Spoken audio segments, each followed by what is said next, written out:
Seo-jun stood before a throne of jagged ice, looking up at the woman sitting on it. The air was freezing, filled with snow and a dangerous blue energy. This was his daughter, Seola, but she looked like a completely different person. His face was a mess of scratches and despair. He looked up at her, his voice cracking as he asked why she did it. Seola just smiled, a cold, empty look in her glowing eyes. She mocked him for being so weak, questioning why he was only now deciding to act like a father. She leaned forward on her throne, looking down on him with contempt. She asked if he was really here for her, or if he'd come to hunt her down like the hunter he was. Suddenly, a hand rested on his shoulder. A voice told him to give up and accept the truth. That thing on the throne was no longer his daughter. The man speaking was an old warrior with a stern face, known as the Sword Saint. He stood with his men behind him and declared that Seola was nothing more than a monster. But Lee Seo-jun didn't even flinch. He looked straight past the Sword Saint and said with absolute certainty that Seola wasn't a monster. She was his daughter. The Sword Saint's expression didn't change. He simply stated that he wouldn't force Seo-jun to join the battle, basically telling him to stand aside. Behind him, his soldiers began to move. Swords were drawn from their sheaths and shields locked into formation. They were ready to attack at a moment's notice. With his army ready, the Sword Saint gave Lee Seo-jun one last warning. He told him to back off, but Seo-jun didn't move. Instead, a faint blue light began to glow in his eyes. He wasn't afraid at all. In a flash of brilliant blue energy, a massive, ornate spear appeared in his hands. It was clear he was choosing to stand his ground. The Sword Saint was completely stunned, demanding to know what he was doing. Holding his weapon steady, Seo-jun apologized, but stated firmly that he hadn't come here to hunt Seola. He paused for a moment, letting the tension hang in the air. His real mission was something else entirely. He declared that he was there for one reason, and one reason only, to protect his daughter. The Sword Saint just looked down, his expression unchanging. He stated plainly that if Seo-jun interfered, she would die. A small, determined grin appeared on Seo-jun's face. He told the old man that if he wanted to get to her, he'd have to kill him first. As he stood there, an image of Seola filled his mind. He knew he had failed his duties as a father. He was caught in the middle of this mess. He admitted to himself that right now, he wasn't being useful to anyone, not to Seola, and not to the Sword Saint. But none of that mattered anymore. He accepted that this could very well be where he dies. Without another word, the Sword Saint unleashed his power. A massive, fiery energy exploded around him as he prepared to strike. Seo-jun met his energy with a charge of his own, spear glowing with blue light. He couldn't just stand by and watch his daughter be hunted down. Their powers slammed into each other with incredible force. The clash of fire and ice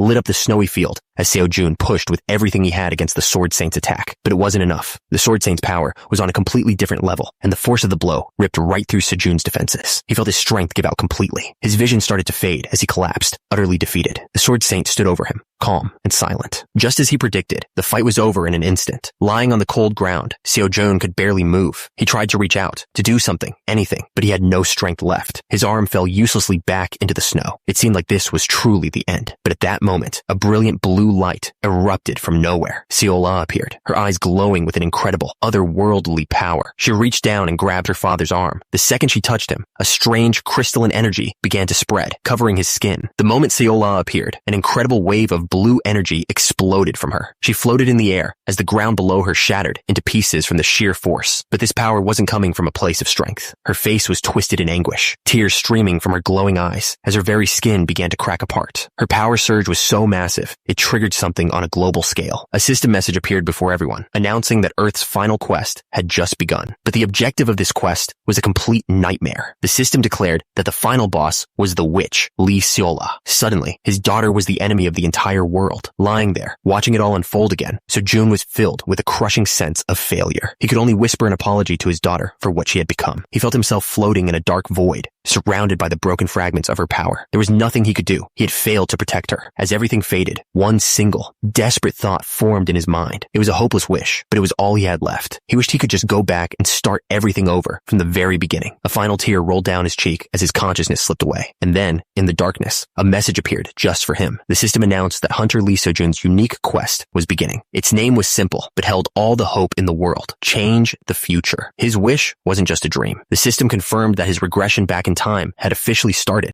As he traveled back through time, his life began to flash before his eyes. He saw himself and his wife, back when they were happy and full of hope. He remembered the simple, quiet moments they shared, but the good memories quickly gave way to the painful ones. He saw the birth of his daughter, Seola, followed by the day her mother left them. He relived the funeral, standing by her grave with a tiny Seola holding his hand, and the terrifying day she was taken from him. He saw his daughter, alone and broken in a cold, dark place. This was the suffering that twisted her, that filled her with a power she couldn't control. This was the moment she became the witch he was forced to fight. Then, the flood of memories stopped. A final message from the system appeared, glowing brightly. The regression was finished. Everything went quiet. The first thing he saw was a simple clock on a desk, its numbers glowing softly in the sunlight. Seojun's eyes shot open. He wasn't in the void anymore. He was in a bed, in a familiar room, with sunlight streaming through the window. It worked. He was really back. His mind was racing, trying to make sense of anything. He was supposed to be dead, so why was he looking up at a ceiling? He sat up with a groan, his head pounding. Nothing about this felt right. He had no idea where he was. The last thing he remembered was so clear. He was on Mount Seol, and he was dying. There was no doubt about it. His eyes scanned the room, desperately looking for some kind of answer. That's when he saw his phone sitting on the bed. He reached for it, hoping it would give him a clue. And when the screen lit up, he saw it. The date. It said the year was 2025. His blood ran cold. The quest, the memories, the date on the phone. It all came together in one impossible thought. Regression. He turned to a mirror on the wall, needing to see for himself. Staring back at him was a younger, healthier version of his own face. Even with the proof right in front of him, it was just too much to take in. This couldn't be real. It just couldn't be. His mind was a mess. How could he possibly have returned to the past? And what was that strange quest notification he saw just a moment ago? He was lost in his thoughts when suddenly the doorbell rang. The sound snapped him out of his confusion.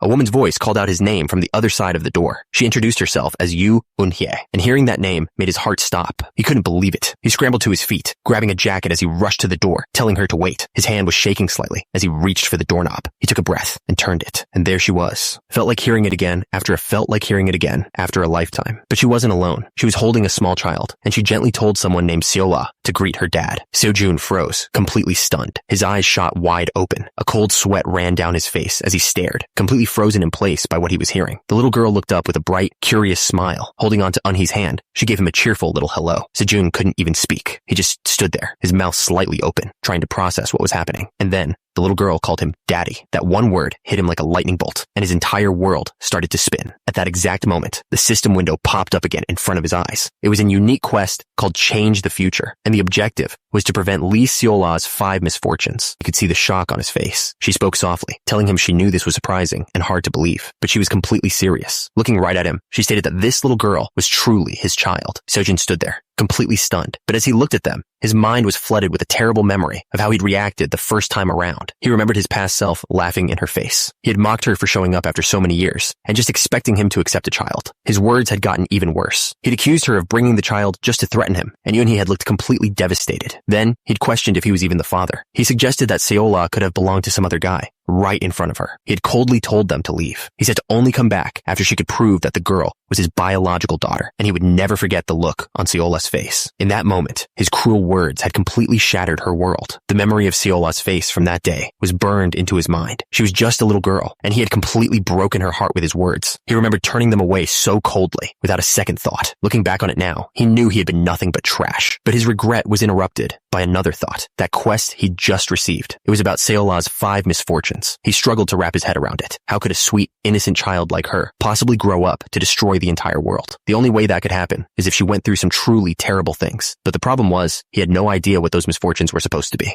As he thought about it, a painful truth hit him. He hadn't made a single good memory with her since the day they first met. He didn't just refuse to acknowledge that he was her father. His actions directly led to Eunhee's death, leaving Seola completely alone. It was only after Yoonhee was gone that he finally stepped up and started taking care of Seola himself. But by then, it was already too late. But even after he finally started taking care of her, the guilt never went away. It was a constant weight on his heart. He remembered how he drowned himself in work to pay off his debts. Seola was left all alone, in a house with no one to care for her. And that's when it all clicked into place. The reason Seola became a witch, the one who destroyed the world, it was all because of him. He had failed her so completely. He felt he had no right to even be called her dad. All those painful memories flashed through his mind in an instant. Snapping back to the present, he suddenly reached out and grabbed Eunhee's arm. She started to explain, probably expecting him to deny it, just like he did before. But he cut her off, telling her that he believed her. Eunhee's eyes shot open. She was totally speechless, completely unprepared for that response. Seojun looked past her, his eyes landing on the little girl. With a gentle smile, he acknowledged her, calling her his daughter. The little girl looked up, her eyes wide with a mix of surprise and hope. Her voice was just a tiny whisper as she answered him. Seojun smiled warmly and held the door open for them. He insisted they come inside, saying they must be tired from their trip. As Seola started to walk past him, he reached out a hand. He gently put his hand on her shoulder, playfully offering to escort the princess inside. It was his first real attempt to act like a dad. Seola's face completely lit up. With a huge, happy grin, She agreed immediately, her voice filled with pure excitement. Once they were all inside, Eunhye took a moment to look around. The apartment was surprisingly clean and organized. She sat down, her mind racing. The man in front of her was nothing like the Seojun she remembered from the past. Something had definitely changed. She remembered him as someone who was always a complete slob, but now his once messy house was spotless. Eunhye watched them, a little stunned. Even though it was their first time meeting, Seojun was playing with Seola like it was the most natural thing in the world. He didn't seem awkward at all, just genuinely happy. As Seojun offered her a drink, she couldn't help but comment on how much he'd grown up, saying he used to be like an immature kid. He just smiled, replying that everyone changes as time goes by. The lighthearted mood faded as Seojun got serious. He asked her directly why she had kept Seola a secret from him for so long. Eunhye took a slow sip, a pained expression crossing her face as she prepared to answer. She let out a heavy, her mind drifting back to the past. She explained that they had separated on bad terms. It wasn't until after he had already left for the military that she found out she was pregnant. While Seojun gently patted Seola on the head, Eunhye continued her story. She admitted that her plan was always to raise their daughter by herself. The only reason she came to him now was because things weren't working out for her anymore. Seojun's voice was full of concern as he asked her what had happened. Her hands tightened around her glass, her knuckles turning white. It was clearly difficult for her to talk about. Her voice was barely a whisper as she explained that there had been an accident. An image flashed in her mind of her and a younger Seola, both covered in dirt and looking absolutely terrified. The flashback showed a scene of complete destruction, with buildings reduced to rubble and rescue crews searching the wreckage. She finished her story by telling him she had nowhere else to go because her house was gone. She looked down, her expression heavy with the weight of her past. It was clear she had been carrying this burden alone for a very long time. Looking up at Seojun, she made it clear she wasn't asking him to take responsibility. She told him that giving birth to Seola was her own choice and her choice alone. Seojun asked what she wanted then. Her voice was quiet but firm as she asked if they could stay with him for a little while. She explained that she just couldn't let a child sleep in a motel. She was so desperate, she even offered to sleep in a storage room if he didn't have space. But before she could even finish her sentence, Seojun cut her off. He simply said something Eunhye was completely stunned. She just stared at him, unable to process how easily he had agreed. Seojun explained that his house wasn't very spacious, but he assured her that if he cleaned up some things he didn't need, he could definitely make some room for them. He then asked where all her stuff was. She answered that it was outside, but her mind was already somewhere else. Something about all of this felt really strange to her. She couldn't shake the feeling that this wasn't right. The Lee Seojun she remembered would never have just allowed this to happen. While she was lost in thought, Seojun was already patting Seola on the head, asking her if what she was watching was fun. Eunhye couldn't wrap her head around it. The Seojun she remembered was a troublemaker and totally immature. Honestly, she had come here fully prepared for him to yell at her or say something awful. But while she was lost in her thoughts, Seojun called her name, snapping her out of it. Eunhye looked up from her drink, answering him cautiously. He looked a little nervous, scratching his cheek as he started to speak. He warned her that what he was about to say might sound really sudden. And then, with a completely straight face and a slight blush, he asked her if they should get married. Eunhye was so stunned she literally spat out her drink. Her mind was racing, trying to understand what could have possibly happened to him in the time they were apart. Seojun just stood there, with a slightly awkward look on his face, waiting for her to say something. Eunhye just put her head in her hand, totally overwhelmed. She couldn't even look at him, admitting to herself that she was just completely and utterly dumbfounded. Everything was happening way too fast. He believed Seola was his daughter without a second thought and just let them into his house. And on top of all that, he had just proposed out of nowhere. It was all just too much to take in. Seojun looked at her with a serious expression. He knew this was all happening fast, but he felt like if he didn't say it now, he would regret it for the rest of his life. This wasn't just about feelings. This was about him finally needing to take responsibility for everything he'd done wrong. A memory of Eunhye on a sunny beach surfaced in his mind. Even though he had the chance to fix things now, it was the emptiness that came after her death in the future that made him truly understand how important she was. He couldn't go through that again. Eunhye's voice pulled him back to the present. She said his name, and he just looked at her, waiting. She started to explain her side of things, her voice steady. She admitted she only came to him because her life was falling apart, not because she still had feelings for him. Seojun nodded, understanding completely. He agreed that after how badly they broke up, it would be weird if she did. Eunhye continued, saying that his sudden talk of marriage was just really confusing for her. She looked at him across the table, with a little Seola playing on the floor nearby. Eunhye told him she was grateful for letting them stay, but they needed to talk about the marriage proposal later. Seojun calmly agreed to her terms. He understood her hesitation completely. In his mind, he wasn't worried at all. He had expected her to say that, and he knew it wasn't too late. He was determined to earn her trust back, step by step. As the night grew darker, Seojun decided to change the subject to something more immediate. While he washed the dishes, he asked her a serious question. He pointed out that raising a child and finding a house would be expensive, and he wanted her to know she could rely on him. Eunhye looked down at a smiling Seola. She calmly told Seojun that she already had something in mind. She then told him what her plan was. She was going to join a guild. The moment he heard that, his hand froze in the water. His mind flashed back to the future he came from. He knew this was it. This decision was one of the direct causes of Seola's misfortunes. Eunhye continued, explaining that she was going to become a hunter. That's why she was asking him to take care care of their daughter. Sojin's face went pale, a look of absolute horror in his eyes. Sojin's mind raced. He wanted to shout at her, to tell her it was a terrible idea, but how could he explain why? He couldn't just tell her he was from the future. He was trapped. He looked over at Eunha and Seola, who were so happy in this moment, this peaceful life, this second chance. It was a future he never thought was possible. He knew right then that he had to protect it, no matter what it took. He remembered how it all started 10 years ago. Back then, the world was just normal. Cities were bustling, and the sky was clear. It was just another ordinary day for everyone. But then, a little girl walking with her parent suddenly stopped and looked up. Something was wrong. In a single instant, the world collapsed. It wasn't just one city. It happened everywhere at once. A massive crack tore through the sky, a disaster nobody had ever seen before. This wasn't a natural event. It was a terror in reality itself, a doorway to somewhere else. And from those cracks, the monsters came. All kinds of horrifying creatures poured into the world, and they began to tear everything apart, destroying human lives. Cities fell, and the world burned. The life everyone knew was just gone. Humanity had to fight back against impossible odds. They stood against creatures that were the size of mountains, and in the middle of all that chaos were the people just trying to survive. A mother held her child close, their faces filled with pure terror as their world crumbled around them. The fight for survival was brutal. Warriors stood their ground with everything they had, but the destruction was just overwhelming. The ground itself was tearing apart in fire and explosions. It really seemed like the end of everything. But even with the world in ruins, humanity wasn't completely wiped out. They held on, refusing to be destroyed. They survived in the shadows of giants, surrounded by the ashes of their old lives. Every single day was a battle just to stay alive. The thing is, the very cracks that brought the monsters also brought something else. A strange energy started leaking out of them, an energy they called mana. And somehow, people learned to use it. They adapted to this new energy and began to develop incredible special powers of their own. Suddenly, humanity had a way to fight back. These new warriors could take down the very monsters that were once thought to be impossible to kill. They were given a name that fit their new role in the world. They were called hunters. And that's how the world we know now was born. A new society was built from the ashes, one where hunters protect what's left of humanity. In his mind, he could see what she must have gone through. She had walked through the city with a heavy sense of duty, all alone. She looked up, her mind made up, knowing what she had to do to take care of her daughter. She had found the guild headquarters, a massive building that towered over everything else.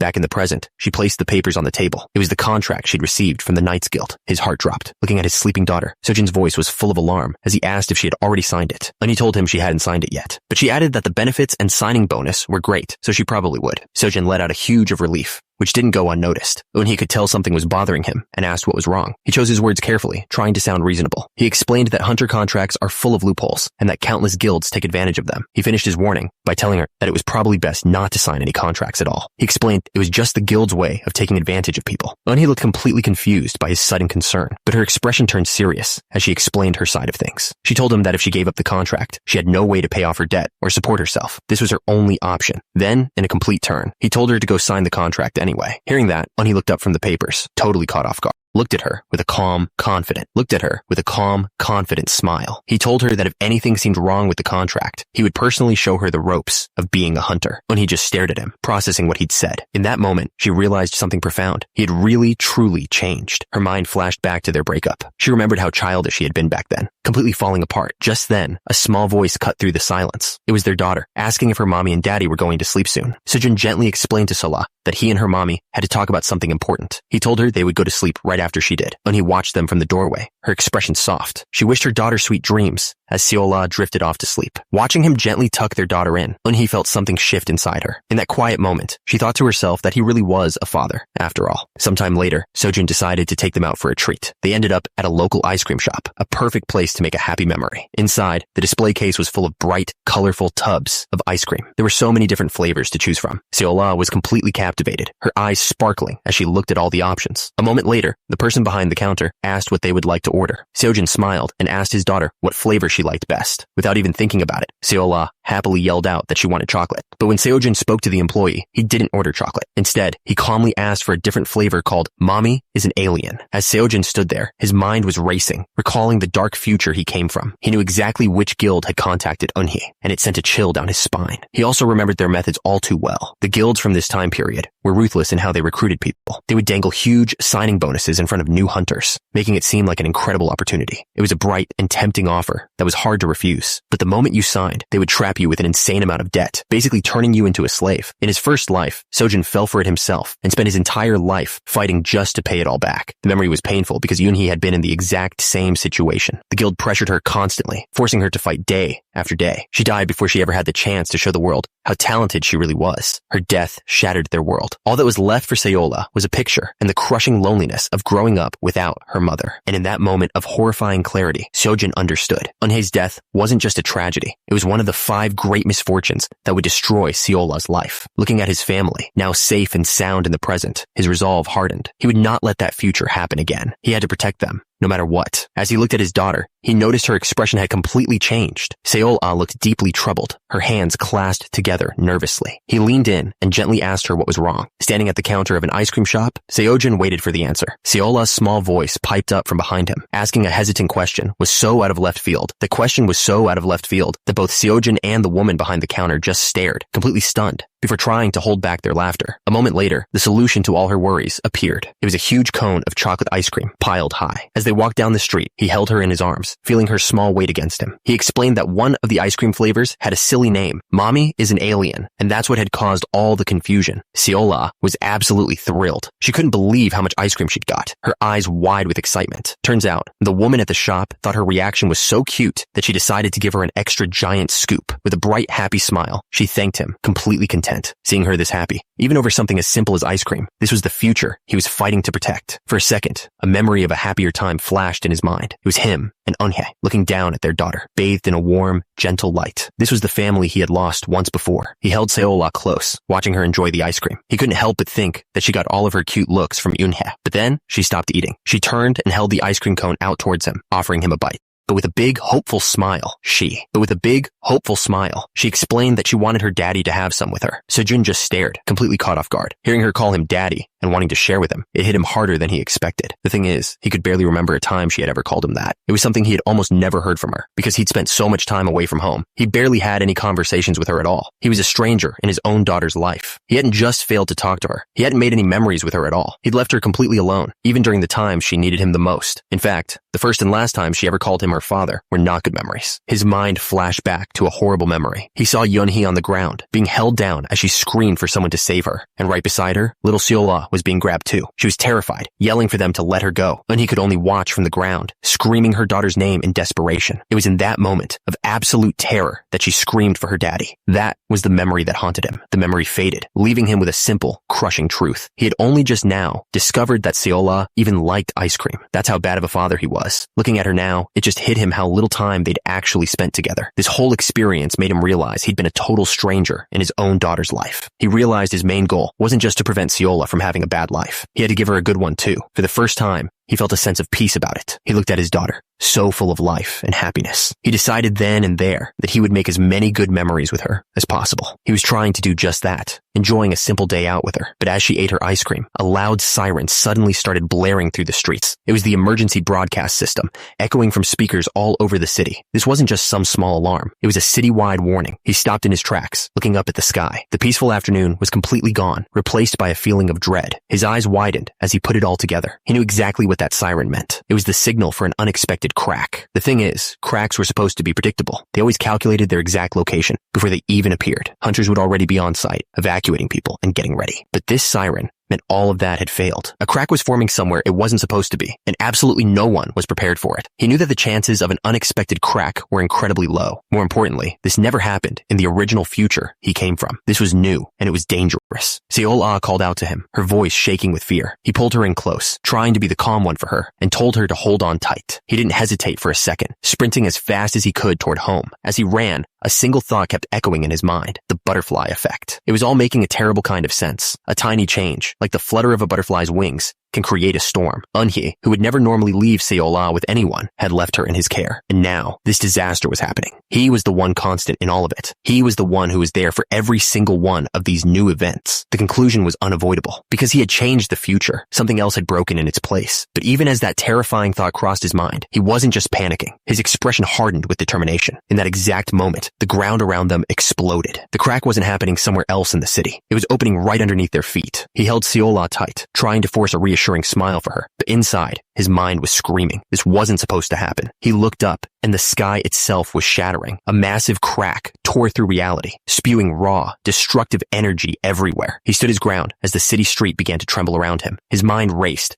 trying to make sense of it. He was sure that nothing he did could have possibly caused a crack to form like this. The ground shook as a massive hoof crashed down, shattering the street. Whatever was coming through that crack was huge, and it was powerful. Then, it rose from the dust, a massive, flaming bull with glowing markings. The system identified it instantly. A Cretan bull. Panic erupted as everyone screamed and ran for their lives. Sojin held Seola tight, his mind racing. Before he'd returned to the past, this thing would have been no problem. But now, he was basically just a normal person. Seola clung to him, her eyes wide with terror. He knew the only thing he could do right now was run. She hid her face in his shoulder, but her gaze was fixed on something behind them. She looked absolutely petrified. Suddenly, she screamed a warning, telling him to look behind him. His blood ran cold as he glanced over his shoulder. The Cretan bull was right on top of them, its massive form blocking out the light. It was about to crush them both. Without a second to think, he shoved Sola as hard as he could. His only goal was to get her out of the path of the attack. The first thing he did was check on Sola, his voice filled with panic as he asked if she was hurt. She looked terrified, but managed to shake her head, telling him she was okay. With no time to waste, he pointed to a narrow alley between two buildings. He gave her a very clear order: hide there and not to come out for any reason until he came to get her. Once she was safely hidden, Sojun turned back to the monster. A terrible thought crossed his mind as he watched it move. He wondered if the creature was specifically targeting him. He looked out at the chaos, and his fear was confirmed. The flaming bull was ignoring all the other screaming people running away. Just as he'd suspected, he had been marked. The beast didn't give him a moment to think. It charged forward, its massive hoof slamming into the pavement with incredible force. It was coming right for him again. He frantically looked around, knowing he stood no chance without something, anything, to use as a weapon. He barely managed to jump out of the way as the bull's flaming fist crashed into the ground right where he'd been standing. The impact sent dust and debris flying everywhere. He grabbed the only thing he could find, a broken broom handle. Holding it up like a weapon, he braced himself, hoping for some kind of miracle as the monster loomed over him.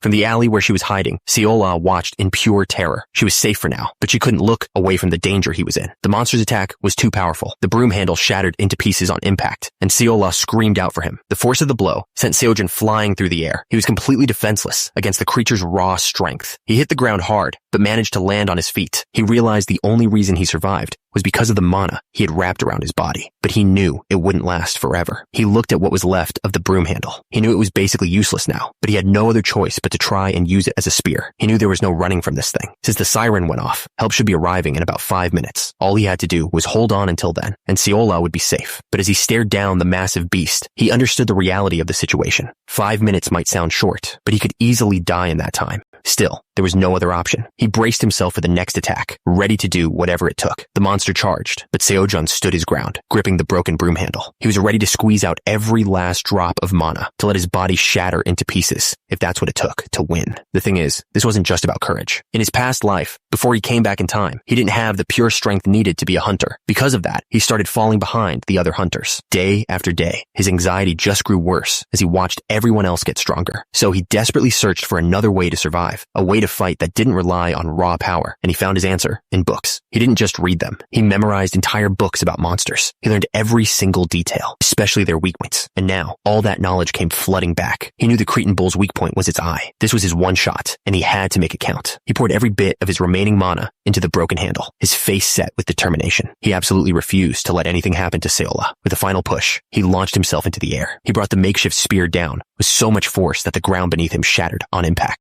Landed. His heart sank. His body was just landed. His heart sank. His body was just too weak to gather enough mana for a proper killing blow. He was almost certain he had missed. He froze, his eyes wide with fear as he braced for the monster's counterattack. The world seemed to slow down as he waited for the impact. But then, an explosion of blue energy erupted. To his complete disbelief, the makeshift spear had landed a direct hit right in the bull's eye. The monster roared in pain, stumbling back from the force. Sojin just stared, completely stunned. He knew his attack wasn't strong enough to do that much damage on its own. That's when he finally saw it. Huge, sharp crystals of ice were erupting around the beast. It was ice magic, but he had no idea where it was coming from. The magic just made the Cretan bull even more furious. It thrashed around wildly, shattering the ice and shaking the very foundations of the nearby building, which began to crumble. The word building hit him like a physical blow. His blood ran cold as he realized with absolute terror Seola was inside. The building was coming down, and Seola was standing right in the middle of it. Sojin screamed her name, his voice filled with pure terror. The little girl was completely terrified, shielding her face as dust and debris flew everywhere. She cried out for her mom, her voice shaking. Tears streamed down her face as the chaos unfolded around her. For a second, she was completely frozen in fear, but in that instant, Seojun was there. He threw himself in front of her, using his own back as a shield to protect her from the collapsing wall. He was bruised and bleeding, but he didn't seem to notice his own pain. He looked down at Seola and gently asked if she was hurt anywhere, with tears still in her eyes. Seola looked up at him. She shook her head,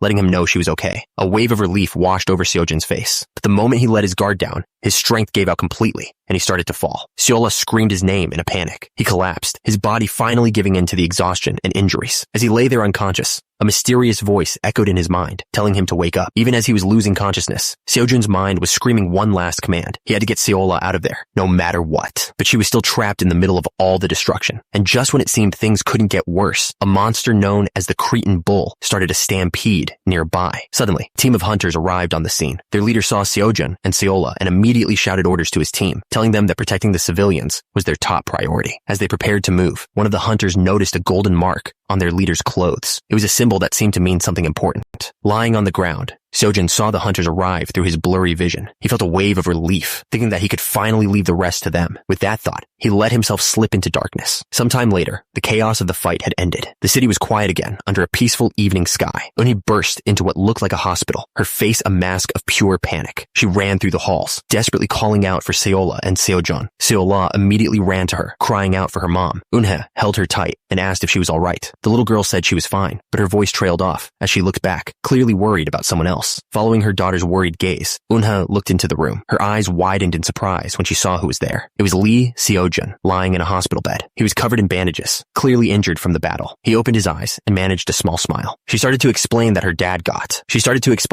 got hurt as he was trying to protect her. That was all it took. The mix of relief that her daughter was safe and the fear of seeing Seojin so injured was too much. Tears started streaming down Onhi's face, but Seojin completely misunderstood her reaction. Seeing her cry sent him into an absolute panic. He leapt out of bed, waving his hands and insisting that he was fine. He even claimed his injuries were just part of a prank he and Seola had set up, but Seola just pointed at him, telling him he was the one who made her mommy cry. He looked completely lost, still not getting it. He just stood there and cluelessly asked Unha why she was crying. Suddenly, Unhe's sadness turned into pure rage. Slapped him hard. He yelled that if slapped him hard. She yelled that of course she was crying, calling him a complete idiot for not understanding. A little while later, things had calmed down, and they found a quiet place to talk outside. Unha sincerely thanked him for protecting Seola, but Seojin just brushed it off, reminding her that Seola was his daughter too. He asked how Seola was doing. Unha explained that she had finally fallen asleep, and that an old woman in the next bed promised to watch over her while they were gone. Lee Seojin let out a quiet. He knew how terrified Seola must have been, and he was just glad that she was finally able to calm down and rest. But then his expression changed, becoming much more serious. He told Unha that there was something important he needed to ask her about their daughter. He started to explain what was on his mind. He told her that during his fight with the Cretan Bull, something really strange had happened. He kept thinking about it, and he was sure someone had used powerful ice magic. After going over it again and again in his head, he had come to a shocking conclusion. He looked straight at Unha and told her he believed Seola was the one who used that incredible magic. He held out a drink for her, his expression completely serious. After dropping such a huge bombshell about their daughter, he just waited, watching her closely for any kind of reaction. When she didn't say anything, he gently pushed for an answer. He asked Unha what she thought about all this. Unha didn't even look at him. Her face was pale, and her eyes were wide with a kind of fearful shock. It was clear the idea wasn't just surprising to her. It was terrifying. If you liked the story, subscribe for the next part. Thank you. The night air was quiet as they sat on the bench. After dropping that bombshell about their daughter having powers, Seojin just waited. Finally, he broke the silence and asked Unha what she thought about it all. Unha finally spoke, her voice shaking as she tried to argue. She insisted that it made no sense at all. She reminded him that Seola was just a little kid who could barely even say the word magic, let alone cast a spell. Seojin didn't say anything. He just sat there, his expression serious and unwavering. It was clear he wasn't buying her excuses for a second. He wasn't going to let it go. Seojin demanded that she look him in the eyes and tell him the truth. The intensity in his voice made her flinch, and she couldn't meet his gaze. He leaned in closer, his voice low and serious. He asked her point blank if she was absolutely certain that it wasn't Seola who used that magic. That one question completely broke her. Her hands were trembling as she clutched her drink. Finally, she gave in, her fear obvious. She looked at him and pleaded, asking if he could keep this a secret. Seojin's expression softened completely. He promised her that he would never do anything to hurt their daughter. He reminded Unha that Seola was his daughter too, and he would protect her no matter what. Hearing that seemed to lift a huge weight off her shoulders. A small, relieved smile appeared on her face as she looked at him. She told him that she would trust him. Since he had shown that he could be trusted, Unha decided to do the same. She was finally ready to tell him everything she knew about their daughter. She took a deep breath and finally admitted it. The powerful magic he'd seen during the fight. It really was Seola. She started to explain, taking him back to the day she first showed up at his door. She reminded him him that she'd said her house had collapsed, but then she told him the truth. It wasn't some accident. The house was destroyed because of Seola. Eunhee explained that it all happened when Seola lost control of her emotions. Whenever she got too upset, her magic would just explode outwards. This was her deepest fear. She was terrified that if word ever got out, their daughter would be taken away and treated like some kind of experiment. Hearing her story, Seojun gently placed his hand over hers. He looked at her and promised that he would never let that happen. He would defend Seola at all costs. Eunhee looked up at him, her expression filled with worry. He just held her gaze, reminding her that Seola was his daughter too. Eunhee looked at him, her expression full of doubt. She hesitated for a moment, struggling to find the right words for the question she needed to ask. Finally, she just came out with it. She asked him if he'd ever considered the possibility that Seola wasn't his biological daughter. Sejun didn't even hesitate. He answered immediately, stating that Seola was his daughter, period. And even if she wasn't, he finished his thought with absolute firmness. He made it clear that he would never, ever discuss something like that in front of Seola. He clenched his fist, admitting that he knew how strange this must sound. He was fully aware that this was the complete opposite of the man he used to be, the man who had denied his own daughter countless times. Hearing him say that, Eunhee couldn't help but let out a small laugh. She covered her mouth and agreed with him, the heavy mood between them finally starting to lift. She looked over at him, her expression soft and warm. In that moment, she was seeing the man he had become, not the one he used to be. Her gentle gaze was enough to completely fluster him. He blushed and looked away, probably asking himself if he was going crazy. Suddenly, his mind felt like it was shattering. He realized he was mentally over 40 years old, but Yunha was only 26. He desperately questioned himself, wondering why his heart was beating for someone so much younger than his true age. He took a deep breath, trying to get himself under control. He told himself to focus, deciding that he didn't have the right to feel this way about her. To push those thoughts away, he quickly changed the subject. He looked over at Eunhee and asked what had happened with the guild she was supposed to join. Eunhee started to explain what happened. She reminded him that, just as he'd warned, the contract they offered her was full of problems and unfair rules. So, she went through the contract one point at a time. Then, with a cold look, she threatened to just find another guild and walked right out on them. Back in the present, she admitted that no other guilds had contacted her, so she really didn't know what to do. Sojun immediately jumped in, full of energy, promising he could train her himself with his top secret technique. Eunhee couldn't help but laugh at how serious he was. She playfully teased him about his so-called top secret plan. A little while later, they were standing outside a building with Seola. Eunhee looked up at it and asked if this was his big secret. Sojun confirmed that they had arrived at a workshop. Eunhee looked at the old building, confused. She asked Seojun why they were there, pointing out that workshops are usually in malls or guild buildings. He just told her to trust him, explaining that those places were either too expensive or required a membership they didn't have. But when they stepped inside, it was a different story. The walls were covered in all sorts of well-made weapons. Everything from axes to bows was on display, all of it looking top-notch. Yunhe's expression softened as she took it all in. She had to admit, the place was actually pretty cute, and definitely a real workshop. Little Seola looked around excitedly, taking in all the new sights. A tough-looking man in a blacksmith's apron stepped out. He glared at them and gruffly demanded to know who was there. Sejong just smiled, completely unfazed by the man's tone. He knew they were exactly where they needed to be. This was all part of the plan he'd put together while recovering in the hospital, sorting through all the memories from his past life. In all those memories, one person had stood out. He was a master craftsman, a smithy, who would one day become known as the greatest blacksmith in the entire world. His name was Kang Cheol-ai, and there he was, standing right in front of them, radiating an intense energy, with no idea of the legend he was destined to become. Seojin stepped forward and politely introduced himself as an aspiring hunter. Eunhee followed his lead, also giving her name and stating that she was a new hunter as well. Suddenly, little Seola popped out from behind them, proudly announcing that she was their daughter. The old blacksmith looked completely taken aback by the little girl's energetic greeting. The blacksmith's serious expression completely melted away as he burst into a loud, hearty laugh. He was clearly amused by their introductions and told them his name was Kang Cheol-i. With the introductions over, Sejong got straight to the point. He explained that he and Eunhee were aspiring hunters and needed weapons. When Cheol-i asked what he had in mind, Sejong didn't hesitate, saying he wanted a spear. Cheol-i nodded, approving of the choice, and then turned his attention to Eunhee. Feeling a bit overwhelmed, she admitted she hadn't decided yet and asked if she could look around first. He laughed warmly once again. He told her there was no rush and that she could take all the time she needed to find the right weapon. As they browsed, Sojun's sharp eyes immediately noticed the quality of the craftsmanship. He could tell the weapons were made from high-grade materials like mithril and dungeon drops, perfect for new hunters. Kang Cheol-i was genuinely impressed, asking how a beginner knew so much about appraising weapons. Sojun just played it cool, saying he'd heard a few things here and there. Sojun continued to look through the weapons,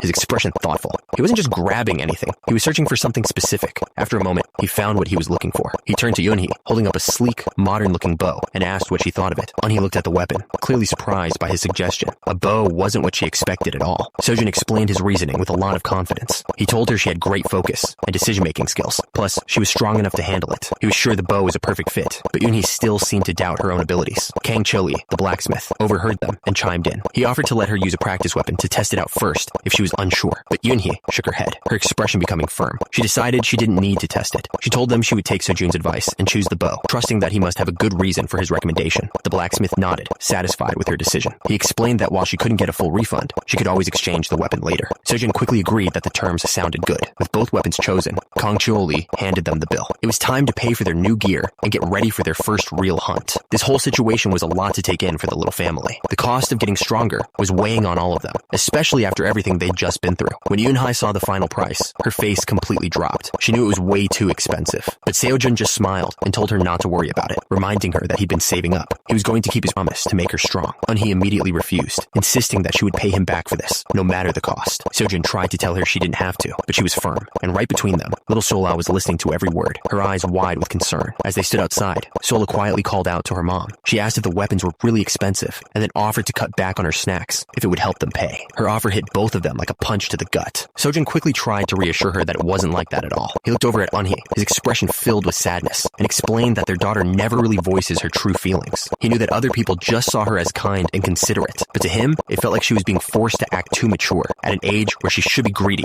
and throwing tantrums like a normal kid. Eunhee felt a deep sense of guilt, believing it was her fault for not being able to provide more. That thought hardened her resolve. She promised herself she would make sure Sola could enjoy everything she ever wanted in life, and she was going to do it as soon as possible. With that thought, the reality of the moment settled back in. The blacksmith stood by patiently as Seojun held the bill. The price was still incredibly high, but now they had a much bigger reason to pay it and get stronger. As Seojun handed over the payment, the blacksmith suddenly stopped him. He said that after hearing Seola's offer, he felt like he should be the one buying her snacks. Sojun just looked at him, completely surprised. Without another word, Kang Chil-lee took the bill and a pen. He started scribbling on it, changing the numbers right in front of them. He looked at them with a big, friendly grin. He explained that he liked them as a family, and especially because their kid was so cute, he was giving them a special discount. The new price was so low, it barely covered the cost of materials. The whole family just stared in disbelief. The blacksmith just grumbled at them to take it already, joking that his wrists were getting tired. Sojun and Eunhee were completely overwhelmed by his kindness. They couldn't thank him enough for what he'd just done for their family. With their new weapons finally paid for, they stepped out of the blacksmith's workshop. The deal was done, and a huge weight was lifted off their shoulders. As they walked away from the shop, Sojun felt a new sense of purpose. He looked over at Eunhee, explaining that now that they had the weapons, they could finally move forward with their plan. Eunhee looked up at him, her expression determined. She was ready to hear whatever he had to say. Sojun's face was filled with a new kind of resolve. He told Eunhee that it was time to start preparing to enter a dungeon. He looked back at her with a bright, confident smile. For the first time in a while, it felt like they finally had a path forward, and so their training began. Eunhee was pushing herself hard, practicing her movement over and over. She focused on her archery, her eyes locked on the target. Arrow after arrow hit the mark, each one landing with a solid thud. But then she tried something different. She drew an arrow and began channeling her mana into it, making it glow with a bright blue light. A confident smile spread across her face as the power built up. A star-shaped light flared at the center of her bow, ready to be released. She let the arrow fly. It slammed into the tree with a massive burst of energy. Eunhee could only stare, completely shocked. She hadn't expected it to be that powerful at all. Her jaw was still hanging open as she wondered if the arrow had actually gone clean through the tree. Just then, she heard a familiar voice call out for her. It was Seola, running towards her with Seojun, not far behind. Seojun walked over with a smile, holding up a bag of food. He told them it was time to take a little break and eat some tteokbokki. As they sat down to eat, Eunhee looked around at the quiet clearing. She asked Seojun how he managed to find such a perfect training spot where no one would bother them. He grinned proudly, explaining that this place was his top secret. It was a hidden space, deep inside the mountains, where nobody else knew to look. Then, he admitted the real reason it was so special. This was the same secret spot he used for training before his regression. And so, for the next few weeks, he taught her everything he knew. He showed her the basics of mana control and helped her sharpen her battle skills. All of this intense preparation was for one single purpose. They needed to be completely ready before they started heading into dungeons. Back in the present, Seojun took a sip from his cup. He paused for a moment, as if something else had just come to mind. The results of all that hard work were clear. The targets they had set up were covered in arrows, proof of just how much he had improved. Seojun looked at her, completely impressed by her skill. He asked if she was sure it was her first time using a bow, because her shot shot was perfect. He was thinking about her past before he came back in time. Her old guild had a policy that forced her to use a sword, but she never had much talent for it, and her blades would often break in battle. But one day, she picked up a bow from a colleague who had fallen. That was the moment everything changed, and her real talent was finally revealed. Back in the present, Seojin asked how her mana control training was going. Eunhee looked down, admitting it wasn't going well at all. She confessed she was worried she wouldn't be ready for a dungeon with her current skills. Suddenly, Seola spoke up with a bright smile. She told her mom that she could feel it, and that she would teach her how. Eunhee just looked at her daughter, completely confused. And Eunhee could only stare, their faces frozen in complete shock. Seojin quickly knelt beside her, a mix of awe and concern on his face. He told her he was impressed, but gently asked her to let the mana go, since it was dangerous. With a little laugh, Seola simply agreed. Seola was full of energy, waving happily at her parents. It was a perfect, peaceful day for the family, just enjoying their time together. But as they watched her play, Eunhee brought up a serious concern. She pointed out that they couldn't possibly take Seola into a dangerous dungeon, and she was worried about who would take care of her. Seojin just smiled confidently, trying to put her mind at ease. He told her not to worry about it at all, because he already had a plan. But his internal thoughts told a different story. He knew that no matter how hard he tried to change things with his memories, sometimes his plans just didn't work out smoothly, and it looked like this was one of those times. The scene changed completely, with Seola hiding nervously behind him. Seojin was clearly disappointed, thinking to himself that he really expected the man to agree the moment he saw his granddaughter. Seojin had come to see his father. The old man sat there with his arms crossed, looking incredibly stern. He'd already refused Seojin over the phone, but Seojin didn't expect him to be this cold in front of Seola. The old man didn't waste any time with pleasantries. He demanded to know who the child was. When Seojin confirmed she was his daughter, his father pushed harder, asking who the mother was. Seojin answered him directly, saying her mother was Eunhee. A flicker of memory seemed to cross his father's face as an image of a younger Eunhee appeared in his mind. After a moment, he admitted that he remembered her.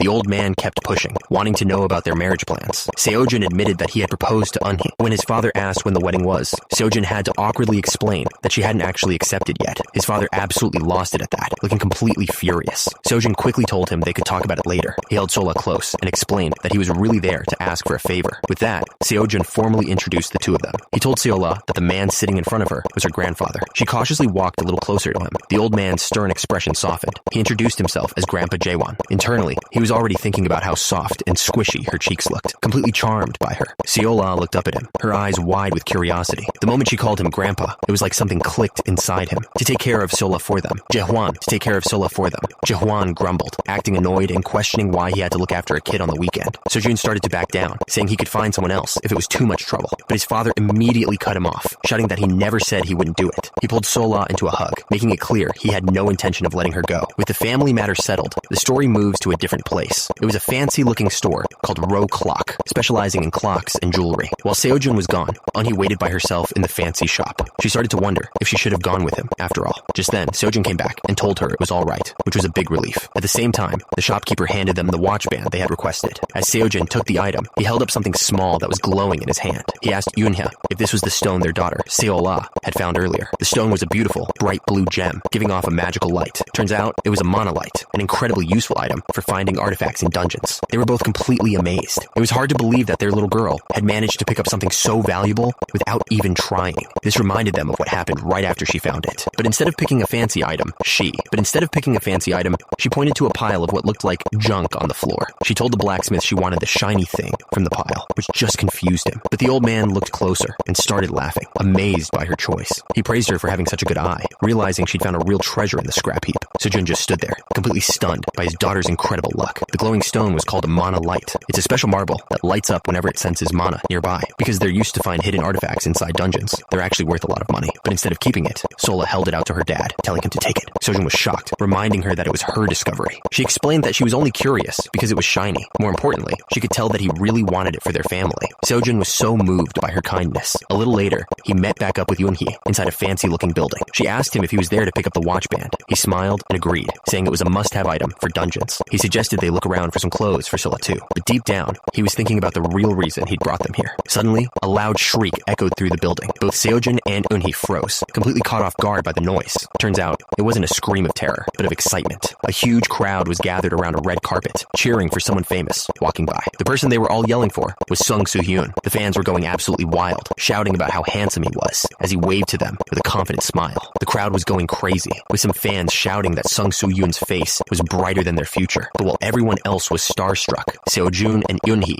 just stood there, looking completely serious and unimpressed. The man everyone was screaming for was Sung Soo-hyun, also known as the Star Hunter. Turns out, he wasn't just a hunter. He was a full-blown celebrity. He used TV broadcasts to advertise his guild, and his good looks had made him incredibly famous. Seeing him there, a heavy silence fell between Seo-jun and Eun-hee. Neither of them looked happy about run-in. Eun-hee looked at Seo-jun with concern, thinking he seemed unwell. She worried that he might be scared of dungeons after getting hurt protecting their daughter. But Seo-jun just smiled, teasing her for acting like his older sister when they were the same age. Seo-jun's expression hardened as he watched the man. He wasn't scared at all. He was just angry. This was the guy he never wanted to see again. Sung Soo-hyun was the guild master of the Taiko Knights Guild, the very same one that had pushed all their debt onto Eun-hee. Trying to move on, Seo-jun checked his phone and asked if they had everything they needed. Eun-hee confirmed they still had a little time, but on his screen, the clock showed 1:59 p.m. Their dungeon reservation was just moments away, and just like that, the clock struck 2. It was time. Right at 2 p.m., the entire mall started shaking violently. People were screaming and stumbling, trying to find something to hold on to as the floor buckled beneath them. Eun-hee was terrified, shouting about it being an earthquake, but Seo-jun's face was grim. He knew this wasn't natural, and he warned her that it was coming. Seo-jun stood firm, ready for whatever was about to happen. Eun-hee watched him, her own expression hardening as the initial panic was replaced by focus. She rushed to the railing and looked down. Her eyes went wide with shock at what she saw on the ground floor. This was no earthquake. A giant, dark sinkhole had ripped open right in the center of the mall, swallowing the floor completely. But while everyone else was terrified, Seo-jun was completely calm. He told Eun-hee they couldn't let their guard down, because this was only the beginning. Eun-hee turned to him,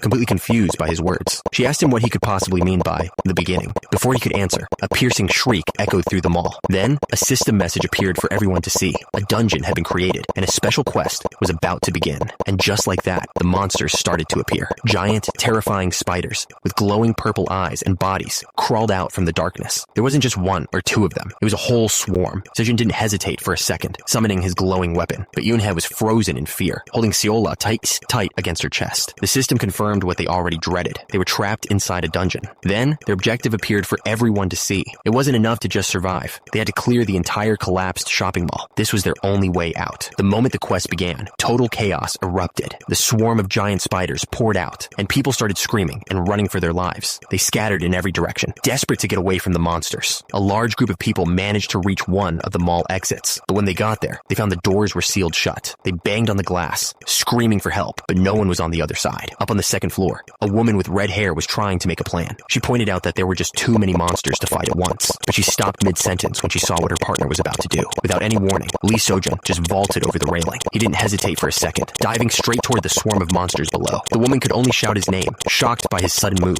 He landed on the floor below, just in time. Two of the spiders had cornered a man against a kiosk. The man was completely frozen in fear, begging for someone to save him. He shielded his face and let out a scream, absolutely certain that this was the end for him. But in a blur of blue energy, Seo-jun moved. He struck both monsters at the same time, destroying them instantly before they could even land a hit. Not wasting a moment, Seo-jun told the man to head for the exit, assuring him that other hunters would be there. Still shaking from the experience, the man thanked him and prepared to run. The woman with the red hair called down to Seo-jun from the floor above. She told him that their best chance was to regroup with the other hunters near the exit. That's where they needed to go. She shouted back her agreement, her face filled with urgency. There was no time to waste arguing about the plan. In another part of the mall, a different hunter was already in the middle of the fight. He had a cold, serious look on his face, completely unfazed by the monsters around him. He was shouting at the people with him, trying to keep their formation from breaking. But one look at the terrified woman next to him showed that his group was on the verge of falling apart. But just moments later, all that confidence was gone. He was bruised and cornered, desperately screaming for anyone to save him. Then, in a disgusting move,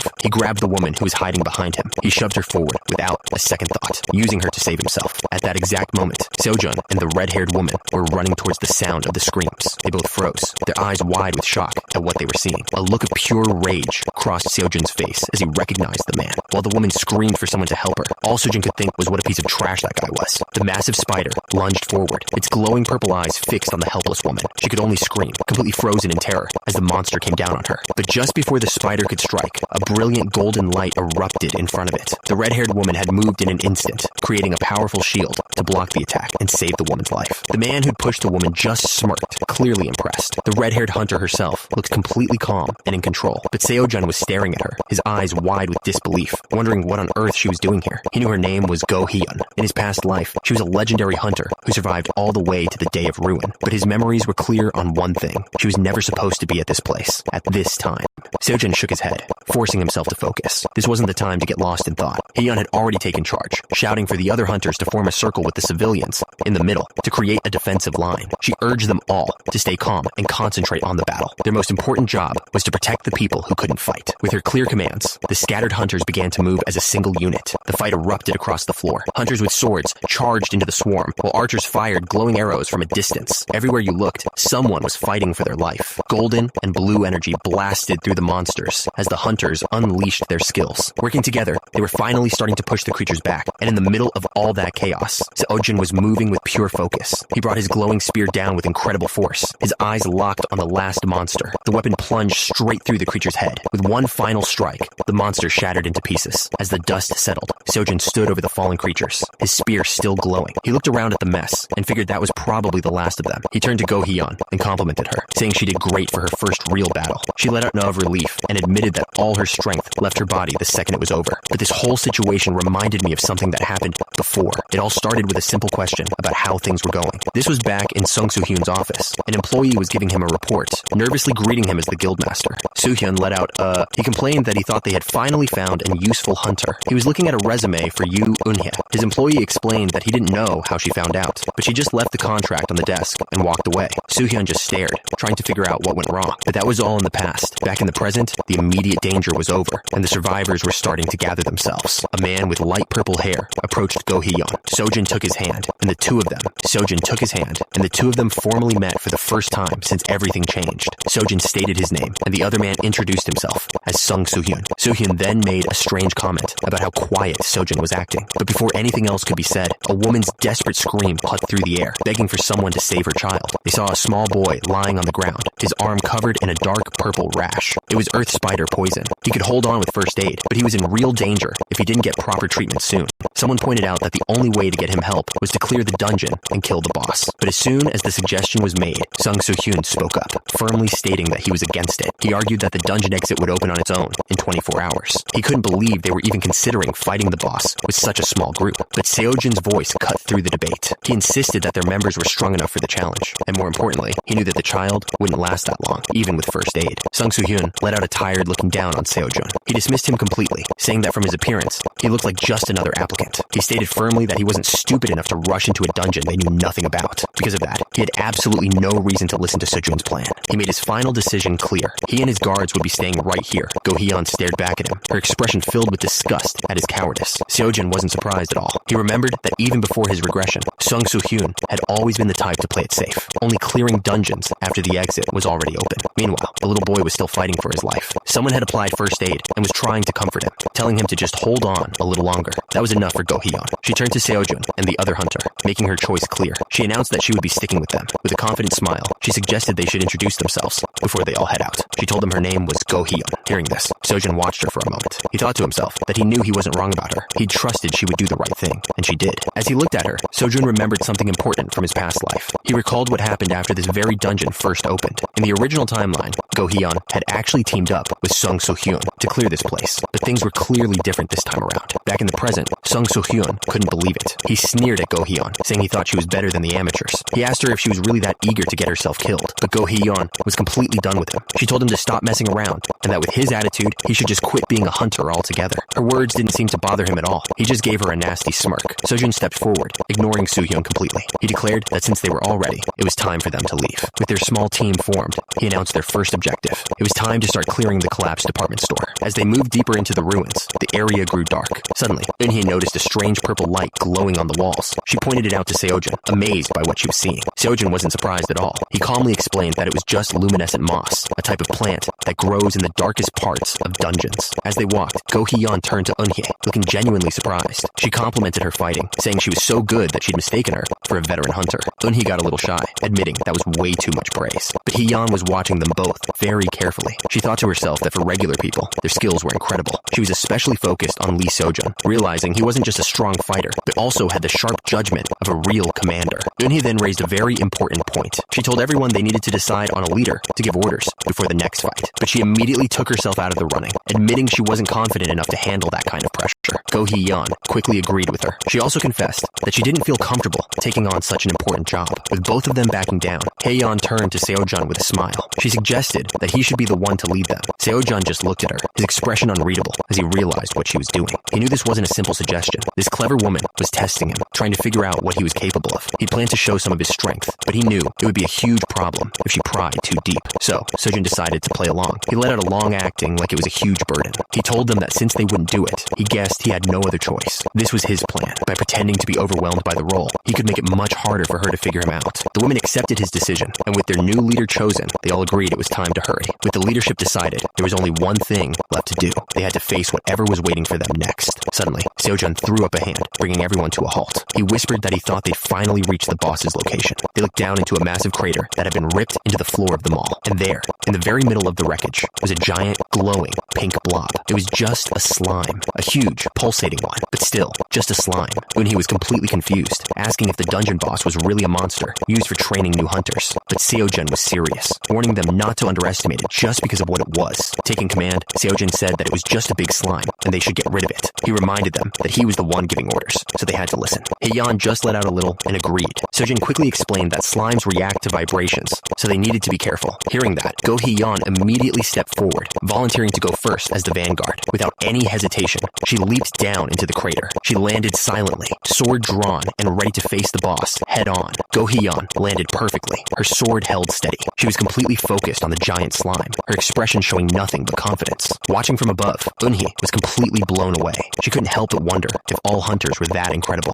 As Eunhee carefully made her way down the rope, Seo-jun looked up with a smile. He told her that while they weren't at that level yet, they could be with enough training. But at that exact moment, her grappling hook slipped from the rock. Eunhee cried out as she lost her footing and tumbled down, tangled in the rope. Seo-jun immediately shouted her name, asking if she was okay. The impact of her fall sent a huge vibration through the ground. The giant slime immediately started to move, reacting to the sudden noise. Eunhee knew this was bad. Down below, Hye-yeon tried to calm her down, shouting that it was alright. She explained that even though the slime was big, it was incredibly slow and sluggish. But just as she said that, her smile completely vanished. Her eyes widened as she realized her terrible mistake. Hye-yeon screamed for Eunhee to dodge. Lying on the ground, Eunhee could only look up in terror as a massive shadow fell over her. The slime monster crashed down with incredible force, slamming into the ground right where Eunhee had been just a second ago. The impact was so powerful, it sent rocks and dust flying everywhere. But Seo-jun had moved in a flash, pulling Eunhee out of the way just in time. He held her tight as they both looked on, stunned. Watching from a distance, Hye-yeon was in total shock, unable to believe what she was seeing.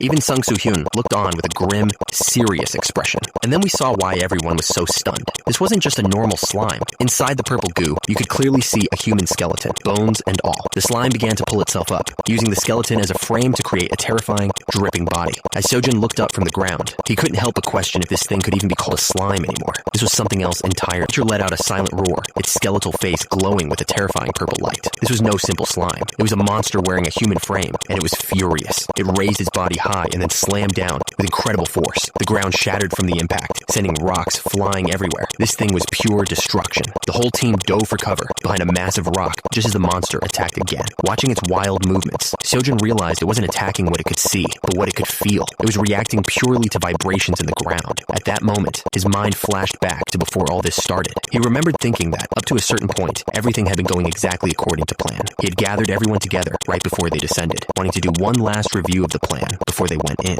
In the memory, he reminded them of the slime's basic weakness. He explained that fire was their best weapon, because even a quick burst could break through its outer layer and expose the core. He drew a diagram on the ground, assigning everyone their roles. He and Hye-yeon would be on the front lines, responsible for breaking the membrane. Meanwhile, Eunhee would stay back and provide cover, ready to set the creature on fire if things got dangerous. But that plan was useless now. Back in the present, the monster was attacking relentlessly, and their cover was starting to crumble. Seo-jun knew they had no chance to counterattack, let alone throw a fire bottle. It was only a matter of time before the rock broke completely. Just as their cover was about to give out, Hye-yeon stepped forward with an idea. She explained that she just needed to get the monster to focus on something else. She was the only one who could use her mana to create vibrations in the ground.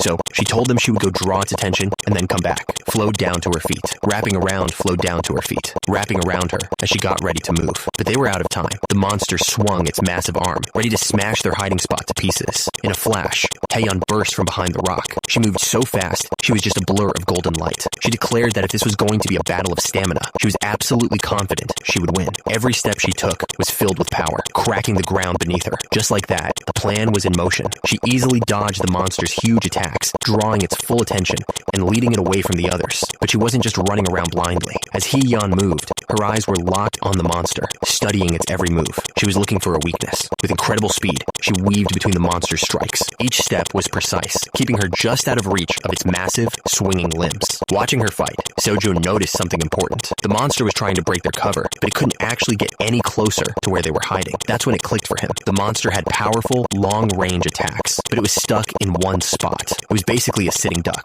An idea formed in his mind. If he could just cut through the slime, he could expose whatever was inside it. But just as he was about to move, he saw Hye-yeon take a stance. His eyes widened in disbelief. He knew that form. It was her ultimate skill, the absolute split. Golden energy exploded around Hye-yeon as she prepared to unleash her attack. Sojun remembered it clearly. It was a skill she had used in his life before he regressed. The ground shook as golden light poured from Hye-yeon's blade. She stood her ground against the towering slime monster, ready to unleash everything she had. We're glowing with the same golden light. We're glowing with the same golden light, filled with pure determination. The monster lashed out, sending purple slime shooting across the battlefield. But Hye-yeon was a blur, moving too fast for any of it to touch her. She didn't just dodge. She cut through every attack that came her way. Her blade sliced through the slime like it was nothing. Then, she planted her foot hard on the ground. This was it. This was her moment. She launched herself into the air, blade held high, ready for the final blow. Sojun watched, remembering the Hye-yeon from before he regressed. That version of her could cut anything in half without even trying. But as he looked at her now, a worried thought crossed his mind. The Go Hye-yeon of this timeline.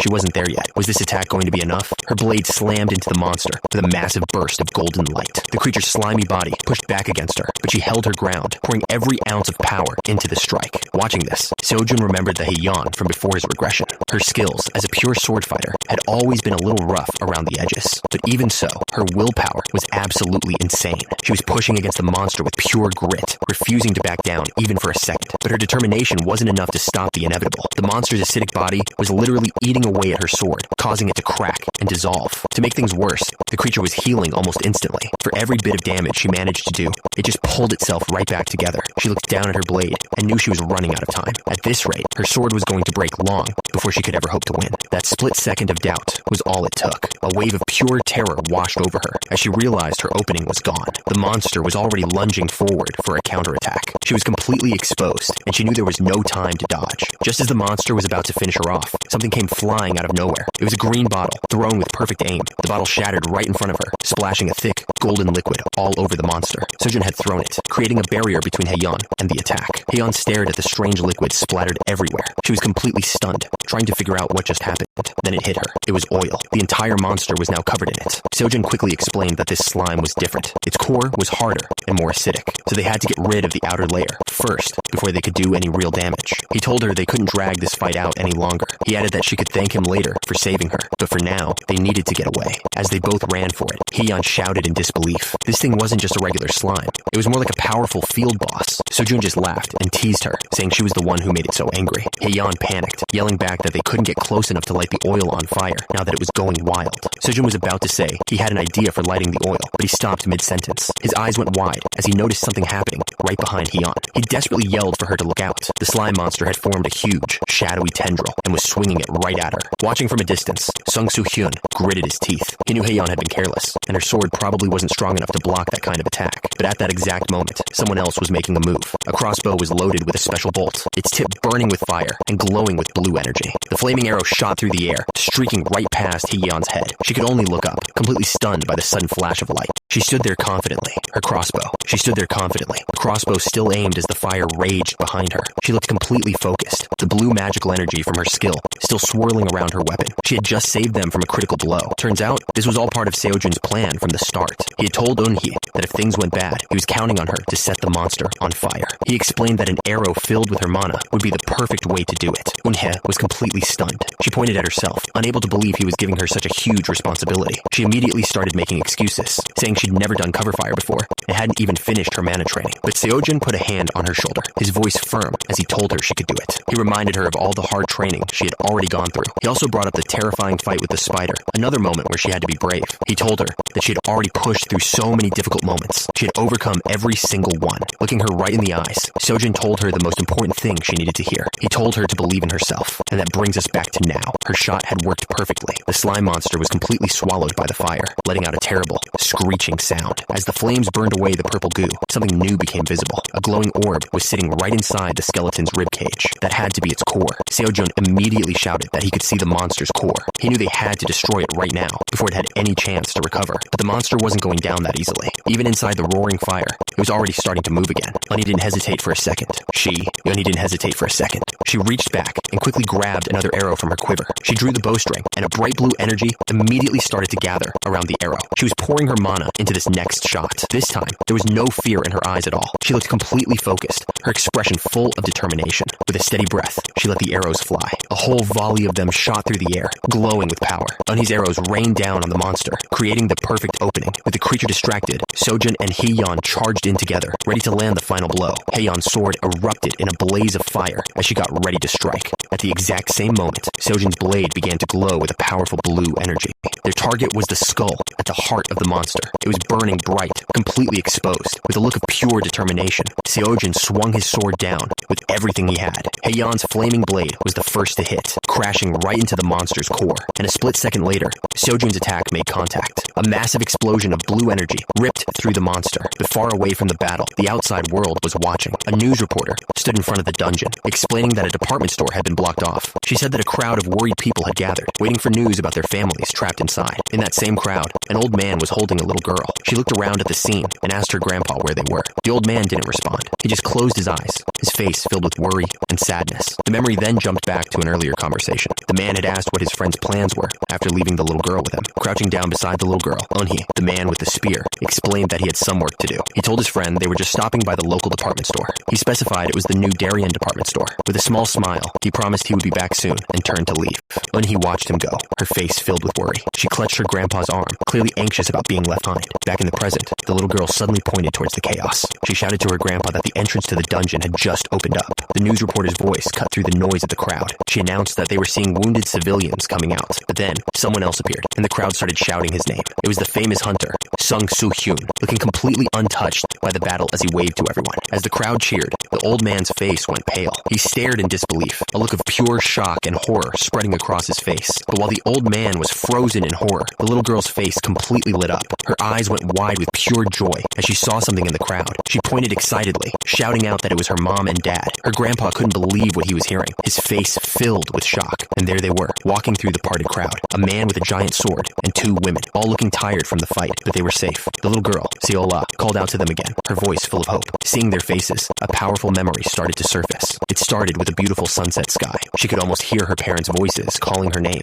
The memory came flooding back in an instant. It was a perfect day, and she was running straight into her parents' open arms, all of them smiling and happy together. They held each other in a tight hug, their faces filled with pure joy and relief. In that moment, after everything they'd been through, they were finally a family again. Sometime later, inside a building, a woman with red hair spotted Seola and looked completely surprised. She immediately asked how the little girl got there, wondering if she had come all by herself. The redhead turned to the man, confused, and asked who the child was. With a smile, he proudly explained that this was his daughter, Seola. Her eyes widened in shock, and she asked if he and Seola's mother were married. He hesitated for a moment before admitting that it wasn't quite that simple. Seola just looked up with a bright, innocent smile, completely unaware of the adults' conversation. Then Sola called out to her, calling her a pretty Unnie. The redhead was completely caught off guard, instantly charmed by the little girl's sweetness. The sun set over the city. Sola called the sun set over the city. Sola called out for her dad. The family stood together, finally able to enjoy a quiet moment of peace. As the family was enjoying their moment, Seola's little hand shot up, pointing towards a group of people. She excitedly announced that her grandpa was there, but one look at his face told a different story. He wasn't smiling or relieved. He was absolutely furious. Seola's dad saw the look, and a nervous sweat broke out on his forehead. He knew exactly what that expression meant, and he could already tell he was in for a serious lecture later. Sometime later, the family was watching the news. A report was on about a 6-year-old child who had been rescued from the dungeon. The little boy explained that he was scared at first, but felt better now because some hunters had saved him. The grandfather stared at the screen, taking in every word. This wasn't just news to him. It was a direct reminder of the danger his family had just been in. He thought about how hunters have promising careers and make a lot of money, but he knew there was a very good reason for that. Seola's parents knelt before him, heads lowered. They understood his anger. He knew they got special treatment because they put their lives on the line every single day. He let out a heavy covering his face with his hand. He'd had his suspicions, but now he knew the truth. It wasn't just his son. Both of them were hunters, and the thought was almost too much to bear. The news report confirmed it. They weren't official hunters yet, but after clearing that dungeon, it was only a matter of time. The grandfather stared at the screen, a knot tightening in his stomach. He didn't know whether to be happy for them or terrified. He turned to his son,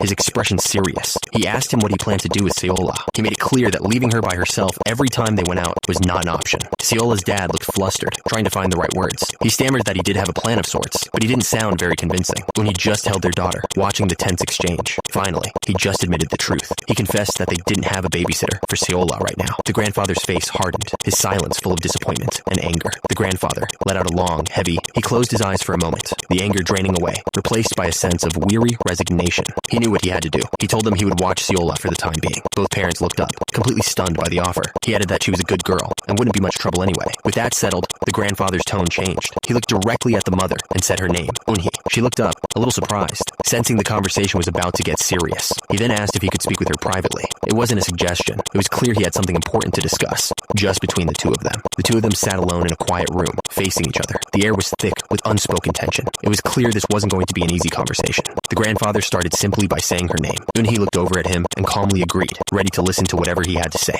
He got straight to the point, but not in the way she expected. He told her that he didn't want to pressure her into getting married. He then asked her directly if there was some reason she didn't like his son, Seojun. She looked a little surprised by the question and quickly denied it, saying that wasn't the issue at all. Hearing her answer seemed to give the old man some relief. He figured that if she didn't dislike him, then there was still a possibility for them. A small, thoughtful smile appeared on her face as she considered his words. Her mind drifted back to a memory from long ago. She remembered Seojun standing at a doorway, welcoming her and little Seola inside. It was a moment filled with so much hope for the future. She also remembered the quiet moments, like when he would sit by their daughter's bed. He'd just watch over her while she slept, looking like the proudest father in the world. And then she thought of the man he had become, the confident hunter, facing down danger with a determined smile. He was a father, a partner, and now a fighter. Yunhee closed her eyes, a peaceful smile on her face. She quietly agreed with him, showing that she understood where he was coming from. The grandfather laughed, breaking the serious mood. He joked that the rest was up to his son to win her over, using a word that made her blush in surprise. But then his tone changed, becoming serious again. He placed a gentle hand on her shoulder and told her he'd heard about what she'd been through. He looked at her with real sympathy in his eyes. He said he knew she had gone through so much, all on her own. His words sent her back into a memory. She remembered hearing people whisper about her, wondering why a new bride was always by herself, and hoping someone was looking after her. The gossip continued, with people saying her parents had passed away, and that the baby's father was nowhere to be found. The memory of being so alone in that hospital room was still sharp. Looking back, she knew the truth. It wasn't just bad luck, it was her own stubbornness that had put her in that situation. She remembered how badly things had ended with Seojun. After their breakup, she made a difficult choice, to give birth and raise their child completely by herself. She remembered the moment she made her promise. Looking at her newborn daughter, she truly believed she could raise her all by herself. She poured everything she had into building a future. She studied hard and took on any work she could find. The days were long and the jobs were endless. She worked late nights at convenience stores, doing whatever it took. She even took on tough physical jobs, pushing herself to the limit day after day. It was exhausting, but she kept going. Of course, there were times when she thought about Sojun. In her weakest moments, she'd pull out her phone, her finger hovering over his name. The loneliness was crushing. She was so tempted to just give in and ask for help, but every single time, her stubbornness won. She would put the phone away, telling herself firmly that she could do this on her own. And then came the nights that tested her resolve. When her daughter got sick with a high fever, she had no one to turn to. She had to run through the city streets alone, filled with absolute terror. She sat there by her daughter's bed, holding her tiny hand. Tears streamed down her face as she watched her child suffer, feeling completely helpless and utterly alone. As time passed, she admitted to herself that she'd considered contacting him. The thought of reaching out for help crossed her mind more and more often, but every time, she came to the same conclusion. She just felt that too much time had passed, and it was simply too late to go back. Still, it wasn't all struggle and pain. She also remembered the good days, the simple, happy moments they shared together. She remembered her daughter's bright smile, especially on days when they'd get ice cream at the park.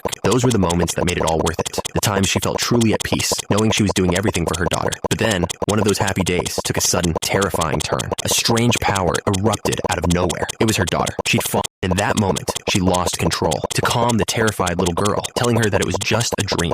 She tried to reassure her that everything was okay, but the little girl was still shaking and crying. She held her close, whispering sweet nothings into her ear, trying to soothe her fears. She promised to protect her, to keep her safe, and to never let anything bad happen to her again. She held her tight, her heart breaking for the little girl who was so scared. She promised to always be there for her, to love her unconditionally, and to never let her go. She promised to never let anything bad happen to her again. She promised to always be there for her, to love her unconditionally, and to never let her go. She promised to always be there for her, to love her unconditionally, and to never let her go. She promised to always be there for her, to love her unconditionally, and to never let her go. She promised to always be there for her, to love her unconditionally, and to never let her go. She promised to always be there for her, to love her unconditionally, and to never let her go. She promised to always be there for her, to love her unconditionally, and to never let her go. She promised to always be there for her, to love her unconditionally, and to never let her go. She promised to always be there for her, to love her unconditionally, and to never let her go. She promised to always be there for her, to love her unconditionally, and to never let her go. She promised to always be there for her, to love her unconditionally, and to never let her go.